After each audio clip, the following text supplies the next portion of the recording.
আজীবন আইন মেনেছি, মৃত্যুদণ্ডের আইন ভাঙব কেন? মহাজ্ঞানী সক্রেটিসের মৃত্যুদণ্ড কার্যকর হবে সন্ধ্যায়। তখনকার নিয়ম অনুযায়ী পরিবারের সকলেই আর একান্ত শিষ্যরা তার চারপাশ ঘিরে আছেন। কারাগারের অন্ধকার ঘরে প্রধান কারারক্ষী এসে শেষ বিদায় নিয়ে গেলেন। তার চোখেও অস্ত্র টলমল করছে। হায়, কি অদ্ভুত শাস্তি! যে মরবে সে ধীর স্থির ও শান্ত, আর যে মারবে তার চোখে জল। কারাগার প্রধান এসে বললেন, অ্যাথেন্সের হে মহান সন্তান, আপনি আমায় অভিশাপ দেবেন না। আমি দায়িত্ব পালন করছি মাত্র। এত বছর কারাগারে কাজ করতে গিয়ে আপনার মতো সাহসী, সৎ ও জ্ঞানী কাউকে আমি কখনোই দেখিনি। মৃত্যুর ঠিক আগে সক্রেটিস তার পরিবারের নারী ও শিশুদের চলে যেতে বললেন। সুন্দর পোশাক পরলেন তিনি। শিষ্যরা সবাই কাঁদছে, কিন্তু সক্রেটিস যেন বেপরোয়া। মৃত্যুতে কি কিছুই যায় আসে না তার।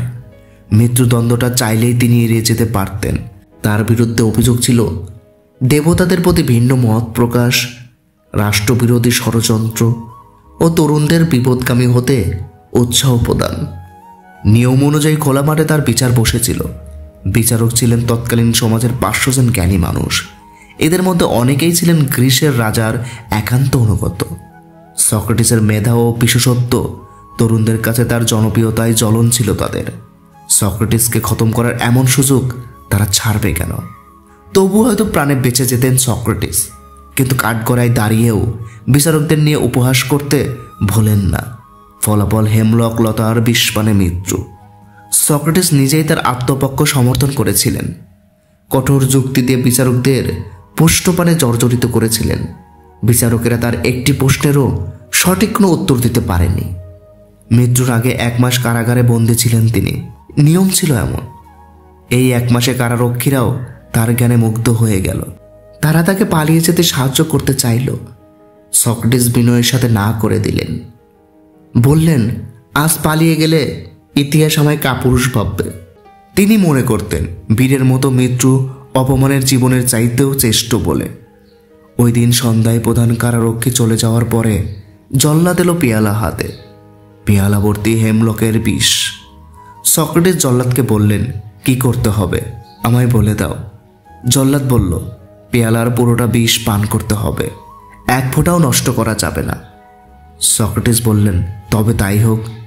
তিক্ত বিষের পুরো পেয়ালা তিনি জলের মতো পান করে ফেললেন। চারপাশে বসে থাকা শিষ্যরা চিৎকার করে কাঁদছেন। এমন মৃত্যু মেনে নিতে পারছে না কেউ। তখন জল্লাদ আরো কঠোর নির্দেশটি দিল। বলল, নিয়ম অনুযায়ী আপনাকে এখন কিছুক্ষণ পায়চারি করতে হবে, যাতে বিষের প্রভাব পুরোটা শরীরে দ্রুত ছড়িয়ে পড়ে। হাই হাই করে উঠল সবাই। শুধু গ্লান হাসলেন সক্রেটিস। বললেন, আজীবন আইন মেনেছে, মৃত্যুতে আইন ভাঙব কেন? দুর্বল পায়ে উঠে দাঁড়িয়ে হাঁটলেন কিছুক্ষণ, যতক্ষণ তার শক্তিতে কুলায়। এরপর বিছানায় এলিয়ে পড়লেন। শিষ্যদের বললেন, তোমরা উচ্চ স্বরে কেঁদো না, আমায় শান্তিতে মরতে দাও। জল্লাদের পাষাণ মনেও তখন শ্রদ্ধার ভাব, বিনয়ে আর লজ্জায় মাথা নামিয়ে নিল সে। চাদর দিয়ে নিজের মুখ ঢেকে নিলেন সক্রেটিস। একবার চাদরটা সরালেন। একজন শিষ্যকে ডেকে বললেন, প্রতিবেশীর কাছ থেকে একটি মুরগি ধার করেছিলাম আমি, ওইটা ফেরত দিয়ে দিও। ওই দিন সক্রেটিসের মৃত্যুর খবর এথেন্সে ছড়িয়ে পড়লে সাধারণ মানুষেরা বিক্ষোভ মিছিল সহকারে এথেন্সের রাস্তায় নেমে আসে ও সক্রেটিসের বিরুদ্ধে মিথ্যা রায় দেওয়া বিচারকদের পিটিয়ে হত্যা করে।